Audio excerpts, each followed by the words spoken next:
Posteriormente, aí a gente vai dar as comunicações parlamentares. E já em permuta com a deputada Sandra Rosado, o eminente deputado César Alum, do Tocantins. Vossa Excelência disporá de 25 minutos. Em seguida, o nosso eminente Emanuel Fernandes, do São Paulo, do PSDB, que já está aqui presente, e depois vai lá ver aqueles belos blocos de samba de São Paulo. Eminente deputado César Alum, Vossa Excelência disporá do tempo regimental. Muito obrigado, senhor presidente, nobres pares aqui presentes nessa sessão, servidores da casa, imprensa. Nós voltamos a essa tribuna para usar do grande expediente. Iremos falar de vários temas e vamos ser pontuais em alguns deles que julgo importante para o meu Estado e para o Brasil. Primeiramente, senhor presidente, eu gostaria aqui não de agradecer, mas de parabenizar o trabalho que o DENIT do Estado do Tocantins tem feito no sentido de melhoria das nossas rodovias federais no Estado e a implementação de alguns investimentos esperados por nós há muitos anos. E é preciso aqui destacar o trabalho feito na BR-242, que é uma rodovia importante no Brasil, que sai do município de Alvorada, Gurupi, Peixe, Paranã, vai a Taguatinga, no estado do Tocantins, liga Luiz Eduardo Magalhães, na Bahia, e de lá adiante se integra ao Nordeste brasileiro. O que falta pavimentar desta rodovia no estado do Tocantins está todo licitado, 3 trechos, e a sua execução iniciará logo após o término desse período chuvoso. Restando para nós a pavimentação que interessa muito ao Tocantins, no trecho que liga a cidade de Taguatinga à cidade de Luiz Eduardo Magalhães. Até a divisa do Tocantins com a Bahia, o asfalto está pronto. Falta agora da Bahia, da divisa com a Bahia até Luiz Eduardo. E aí o Tocantins estará integrado numa região altamente produtora de soja e que é importante para a economia do país e do nosso querido estado do Tocantins. Gostaria também aqui de fazer mais 2 referências pontuais. Uma delas, senhor presidente, é quanto à situação de plano de cargo e carreira dos servidores federais. Na verdade, o governo federal não consegue se organizar. Todos os dias a gente vê chegar nesta casa uma PEC que trata de benefício para uma determinada categoria. Você atende uma, fica outra para trás. E o plano de cargo e carreira do funcionalismo federal virou uma verdadeira colcha de retalhos. E dentro desse quadro tem uma disparidade que eu gostaria de mostrar. E isso eu faço porque, como médico veterinário, extensionista rural durante muitos anos na minha vida, eu convivi isso dia a dia no campo e principalmente próximo à agricultura familiar. Os servidores do INCRA, por exemplo, são alguns dos muitos injustiçados no Brasil. O engenheiro agrônomo do INCRA ganha hoje em torno de R$ 4.500 por mês. O engenheiro agrônomo do Ministério da Agricultura ganha R$ 12.000 por mês. Está errado o salário do engenheiro agrônomo do Ministério da Agricultura? Não, está ganhando correto. O que está errado é o do INCRA. Os dois são os mesmos profissionais, fazem o mesmo tipo de trabalho, embora atendendo a públicos diferenciados. Mas isso não pode ocorrer no Serviço Público Federal e eu venho aqui manifestar o meu apoio aos servidores do INCRA nessa sua luta. Gostaria também de fazer outra referência pontual, quanto ao veto encaminhado a esta Casa, que não houve acordo para que fosse votado neste mês de fevereiro, ficou para as votações de março, é o veto à criação, emancipação e fusão de novos municípios no Brasil. Eu sei, e o Brasil inteiro sabe, que a região sul e sudeste não tem interesse por esse projeto. Mas é lógico, eu ando na região sul ou na região sudeste, se eu pegar um trecho de estrada de 150 quilômetros, eu passo em 8, 10 municípios.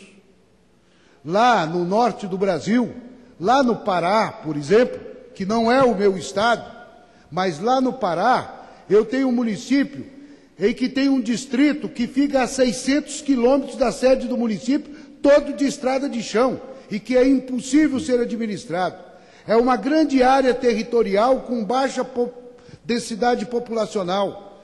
Se nós temos um projeto de ocupação nacional, é preciso criar novos municípios para desenvolver essas regiões. Com licença, permite, deputado César. Só completando o raciocínio, meu grande Mauro Benevides, lhe concedo a parte. Presidente Dilma ou foi mal orientada ou lhe faltou sensibilidade.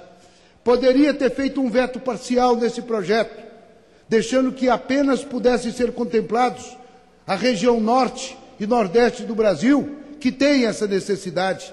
Isso é imperativo para todos nós. E nós aqui manifestamos o nosso apoio à derrubada do veto, mesmo sendo parlamentar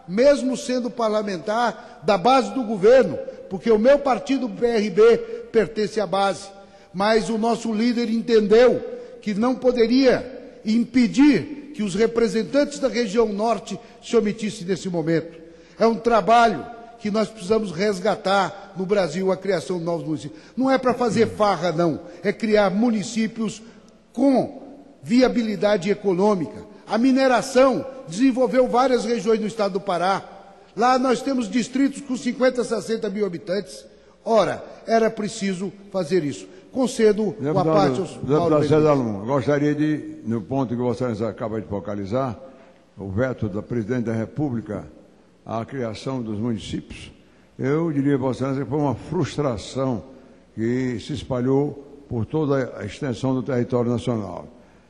Aqueles distritos que tinham efetivamente condições de se transformar em município ficaram frustrados diante da decisão da chefe do Poder Executivo, que vetou essa proposição na expectativa de que uma outra seja preparada no âmbito do Senado Federal para dirimir os parâmetros que justificarão a criação desse município. Vossa Excelência tem sobrado as razões de reclamar em relação ao veto. E eu me incorporo a essa indignada reação de Vossa Excelência, porque municípios, por exemplo, no Ceará, um distrito como Pajuçara, com 50 mil habitantes, portanto, em condições de sobreviver tranquilamente, e com a margem dessa autonomia tanto postulada pelos seus habitantes. Vossa Excelência tem a minha solidariedade, porque foi um ato reconhecidamente injusto que se perpetuou contra essas pequenos distritos que queriam se transformar em municípios independentes. Cumprimento, Vossa Excelência. Muito obrigado, deputado Mauro Benevides. Ouvir isso de Vossa Senhoria nos engrandece. O senhor, que é um ícone aqui nesta casa, presidente da Câmara, presidente do Congresso Nacional, ministro, governador do seu querido estado do Ceará, nos engrandece com esse seu testemunho. Muito obrigado. Concedo uma parte ao deputado número 1 do Brasil, manifestado pela revista Veja, um amigo pessoal, deputado Onofre Santo Agostinho. Sabe, deputado César, eu até não estava previsto e eu vim hoje aqui na Câmara dos Deputados. Mas quando eu soube que o grande expediente era Vossa Excelência, fiz questão de vir aqui para hipotecar minha solidariedade, não só pela amizade que tem a Vossa Excelência, aliás, eu tenho uma grande admiração pelo ilustre parlamentar de Tocantins, pela sua coerência, homem correto, justo e, acima de tudo, a grande liderança que Tocantins manda aqui para a Câmara dos Deputados. Eu quero cumprimentar o povo de Tocantins pela ideia feliz que tiveram de mandar Vossa Excelência para aqui vir defender os interesses do seu Estado e do Brasil. Também quero dizer a Vossa Excelência que comungo do pensamento. Eu sou do Sul, mas eu sou solidário aos habitantes do Norte e do Nordeste e vou votar pela derrubada do veto. E Vossa Excelência tem toda a razão, deputado César. A Presidente da República foi mal orientada ao colocar o veto integral neste projeto. Eu acho um verdadeiro absurdo quando orientam mal a autoridade e ela pratica uma injustiça ao povo do norte do país. Vossa Excelência tem toda a razão, conte comigo, vou ajudar a derrubar o veto e vou pedir para a minha bancada, principalmente a bancada do Sul, que nós sejamos solidários ao povo do Norte e do Nordeste. Olha aqui, meu caro deputado César, eu já fui prefeito há muito tempo atrás. Município, quanto menor, melhor é para se administrar. Não é verdade o argumento que vai aumentar a carga tributária. A carga tributária é a mesma. Participa mais pessoas na repartição do bolo, mas não aumenta imposto coisa nenhuma. Por isso, Vossa Excelência conta comigo, vou votar sob a sua orientação. Muito obrigado, deputado Onofre. Fico orgulhoso e feliz com as suas generosas palavras. Mas eu gostaria agora de tocar em outro assunto que é importante, é o desenvolvimento nacional. O Brasil luta porque precisa de mais energia. Temos o problema dos impactos ambientais com as nossas hidrelétricas que geram menor custo, mas nós também temos que utilizar desses impactos para os benefícios. O Ministério da Pesca tem feito um trabalho no Brasil extremamente importante, que é da criação dos parques aquícolas nos lagos criados pelas hidrelétricas. E no estado do Tocantins, nós já temos 5 hidrelétricas criadas. Os lagos estão lá só para as pessoas ficarem olhando, sem nenhuma produção. É preciso produzir alimentos a custo baixo. É preciso produzir peixes.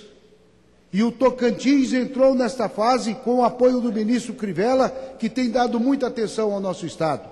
Já foi criado o Parque Aquícola do Lajeado, ali na região de Palmas, Lajeado, Porto Nacional, Brejinho de Nazaré.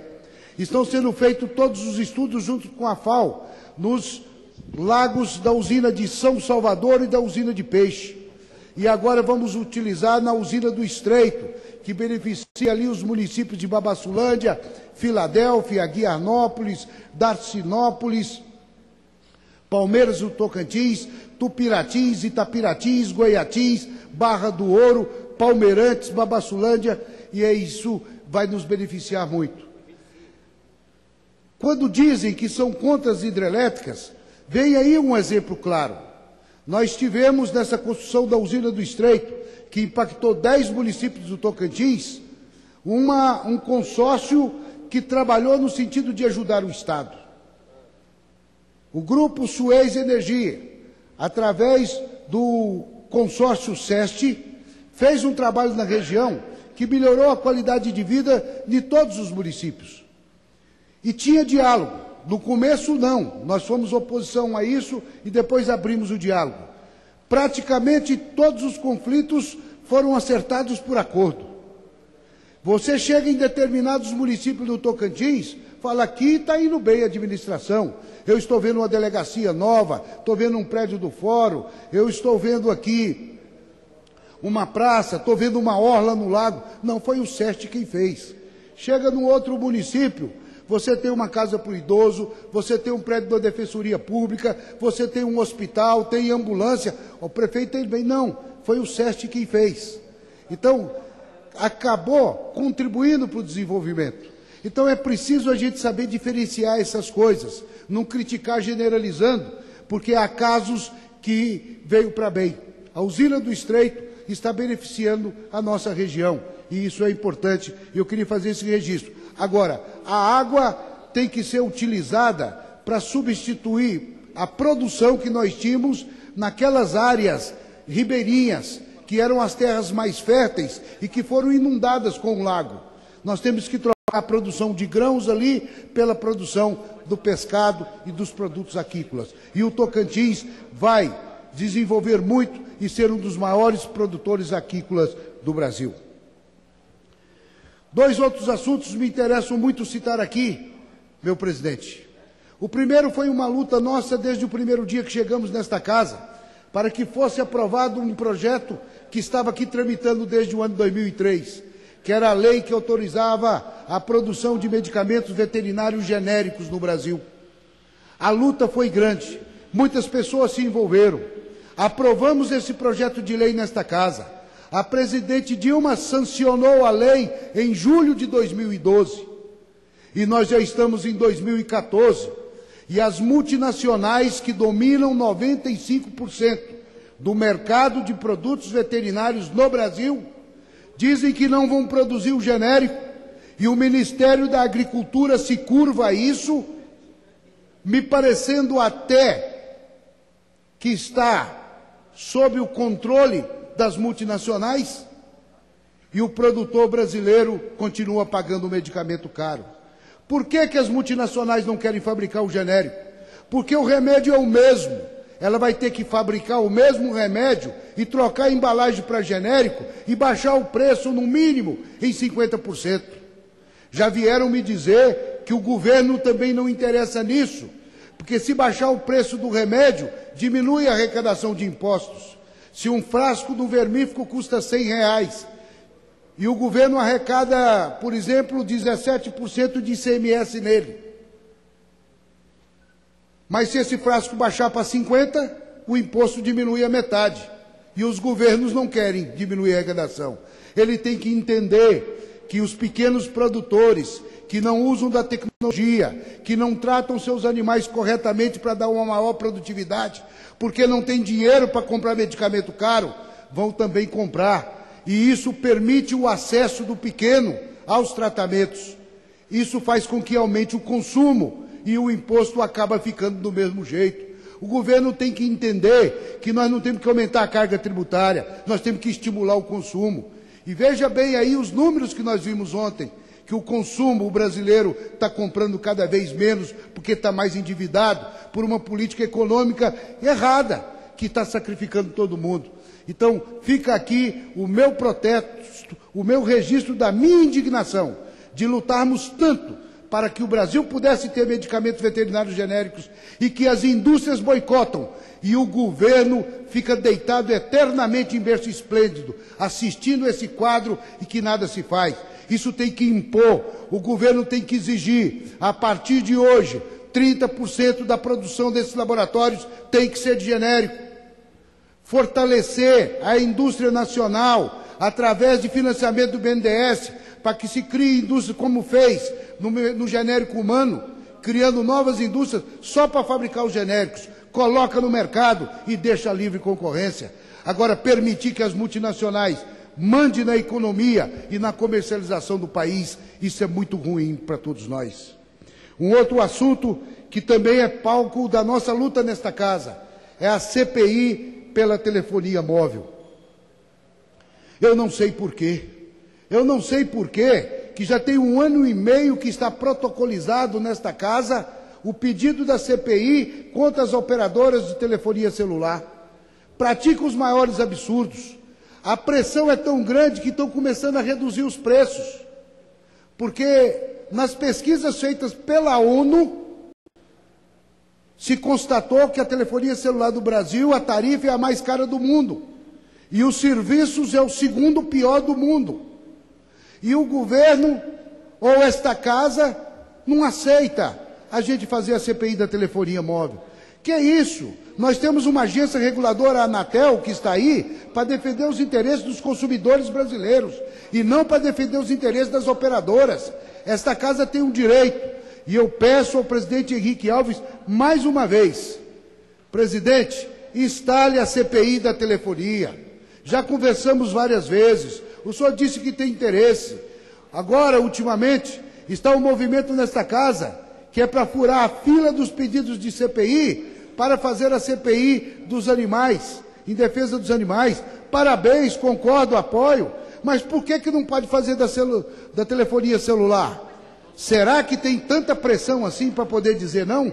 Eu não consigo acreditar que nós vamos nos ceder à pressão das operadoras. Agora, eu vou falar de um assunto que meu tempo já está próximo ao encerramento, mas eu tenho que falar de um assunto que me incomoda, e eu tenho visto nesta casa nos últimos 10 dias incomodar a todos. Muitos podem até não se referir a isso, mas eu vou me referir, porque nesta casa eu sempre tratei todos com muito respeito. Trato e sei diferenciar um pai e uma mãe de família de um deputado e de uma deputada. Eu sei diferenciar o que é pessoal, o que é político partidário. Respeito aos ministros, aos servidores públicos federais. E eu, por isso, acho que, embora seja um curraleiro lá do pequenininho estado do Tocantins, que tem uma pequena bancada de apenas 8 deputados, mas também tenho que ser tratado com respeito nessa casa e por esse governo. O que eu estou enxergando, meu nobre presidente, é que todos nós estamos fazendo um esforço muito grande para poder ajudar a presidente Dilma para que o Brasil possa crescer. Mas eu estou observando que lá pela SRI e por outros ministérios fazem tudo para não nos deixar apoiar a presidente Dilma. Nos jogam fora. Fazem da gente gato e sapato. Vou dar aqui alguns exemplos. Eu nunca pedi nada ao governo que não fosse dentro daquilo estabelecido, dentro das regras. Então, se a cota que cada deputado tinha para empenho de suas emendas eram aquelas, eu sempre pedi dentro da cota. Eu sei que tem alguns ministérios, tem alguns deputados que têm um outro trânsito, que dizem que são alto clero, que conseguem mais do que os outros, que eu acho que é uma injustiça, porque todos nós somos iguais, somos brasileiros do mesmo tipo, representando o mesmo povo. Entramos todos nesta casa pela porta da frente, com o voto dos cidadãos brasileiros, mas existe essa diferença de tratamento e eu não vou mexer com isso. Eu quero dizer no que respeito ao que é regimental. Então a cota é X, aí a SRI manda lá para o Ministério a cota. Chega lá, está aqui a minha emenda, está a proposta no Sinconve, vamos empenhar. E aí eu fico igual bobo, vou lá, não, empenha amanhã, depois da manhã, não sei o que lá, não. A SRI não mandou o limite. Chega lá, não, está aqui, eu mandei o limite. Aí chega lá, não, o limite chegou, então vamos empenhar. E eu vou dar um exemplo simples. Lá no Ministério da Agricultura, R$500 mil, uma emenda para estradas vicinais no município de Aragominas, no estado de Tocantins. Quando chegou, lá pelo dia 15 de dezembro, me chamaram, olha, o município está no calco e vai perder a emenda, vamos trocar o município. E eu corri e atendi o município lá do Bico do Papagaio, município de Carrasco Bonito. Coloquei a emenda de R$500 mil, Carrasco Bonito. Fez a proposta, apresentou o projeto, tudo. Você não tem empenhado, tudo bem. Quando chegou no dia 31 de dezembro, no empenhado. Mas não estava o limite aqui? Mas o dinheiro sumiu, eu não sei onde é que ele está. Aí vai na SRI. Não, já mandei o limite para lá. Chegou lá, não, aqui não chegou, volta eu para lá, igual besta. Sabe, tratando a gente como moleque. Tudo bem. Aí a SRI fala, não, o limite está lá, não sei o que lá. Ontem eu estive no Ministério da Agricultura. Vamos abrir o jogo. Porque eu disse à ministra Ideli, um dia aqui na reunião dos partidos da base, ministra, se a senhora disse que mandou o limite para lá, e o ministro pegou o dinheiro e deu para quem ele quis, lá do estado dele, beneficiou o parlamentar da bancada dele, isso não é certo. Isso é, no mínimo, desonesto. Tá? Ou então é incompetência. E nem desonestidade, nem incompetência serve para administrar. Então, se vocês acham que o ministro fez de errado, demita o ministro. Mas se o governo não demite o ministro, é porque está concordando com isso. Não, mas isso é compromisso irremovível, não sei o que lá mais, e tal, e tal, e tal. Tá bom. Cheguei lá no Ministério da Agricultura ontem e vi. Chego lá, ele está aqui. No dia 13 de dezembro, o limite estava lá. Mas no dia 13 de dezembro, a SRI tomou o limite de volta. E fica fazendo eu de besta ir lá. Mas não era o limite, não era a cota que foi estabelecida. Não deu para todos os outros aquele mesmo valor? Pois bem, hoje o prefeito de Carrasco Bonito acha que eu estou mentindo para ele, que eu não coloquei a emenda para ele. Tá certo? E nós, parlamentares, estamos ficando mal na nossa base por conta dessas coisas aqui. Então eu digo assim, nós somos da base do governo, queremos conviver bem para ajudar o governo, mas parece que tem gente dentro do governo que quer destruir essa nossa relação. Elas estão dizendo assim, vocês estão querendo, mas nós não queremos vocês. Vai embora, vai para o outro lado. Eu estou entendendo assim. Não pode essas coisas serem tratadas. Olha, esse é um dos muitos exemplos. Tem em outros ministérios. E eu vejo aqui, a turma fala, César, você vai falar isso, você vai ficar marcado, porque eles vão te perseguir agora para frente. Mas eu já não recebo nada. Olha, não tem perseguição. Vocês precisam entender que eu estou querendo contribuir para que todos precisem ser tratados de forma igual. Muita gente critica, diz que é barganha um parlamentar com o governo pagar as suas emendas. Não é barganha, não. O povo brasileiro tem que entender que os pequenos municípios nesse país só recebem alguma obra do governo federal se for através de uma emenda de um parlamentar que briga para levar uma feira coberta, para levar uma quadra de esporte, uma ponte na zona rural. É esse o nosso trabalho. Agora, de que justifica o meu Estado mandar para cá eu ser deputado federal durante 4 anos e não retribuir nada lá? Porque todos os programas do governo são para cidades grandes. Tudo que a gente vai protocolizar no Ministério só atende cidade acima de 50 mil habitantes. Meu Estado tem 139 municípios e só tem 4 acima de 50 mil habitantes. Os outros 135 são menores. Economia. Não são brasileiros, não? Economia. Não são irmãos nossos também, não? Portanto, fica aqui o registro da minha indignação. A SRI, que pare com essa brincadeira de fazer a gente ficar indo de um lado e para o outro, desgastando uma relação que tem tudo para ser boa. Ou então abra o jogo logo. Estamos dispensando vocês, procure os seus caminhos, que eu procuro. A gente também não é filho sem pai, não. Tem quem quer. Agora, eu quero ter uma relação boa com o governo. E eu estou vendo os ministros do governo Dilma querer destruir a nossa relação. A gente vota um orçamento impositivo e eles, da forma mais descarada, no maior desrespeito, vai lá e corta 25% das emendas e não dá nem satisfação. É como se nós não existíssemos. E esta casa não pode viver de cócoras para o Poder Executivo, porque aí é o fim do Parlamento brasileiro. Muito obrigado, senhor presidente. Eminente deputado César, eu não pude fazer a parte da Vossa Excelência, que estou na presidência, mas 2 assuntos aí importantes. Primeiro, Vossa Excelência falou dos servidores do INCRA.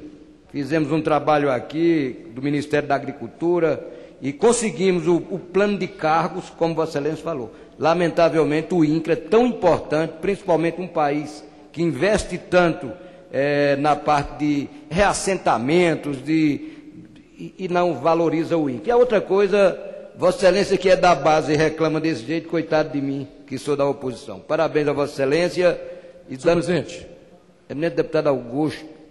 Convênia do meu amigo deputado Emanuel. Eu queria fazer a Vossa Excelência uma observação.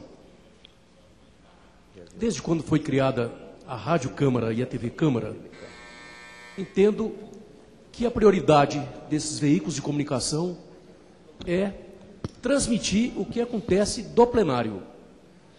Então, a rádio e a televisão têm de estar conectadas com o plenário. Começou a sessão, imediatamente os dois veículos têm de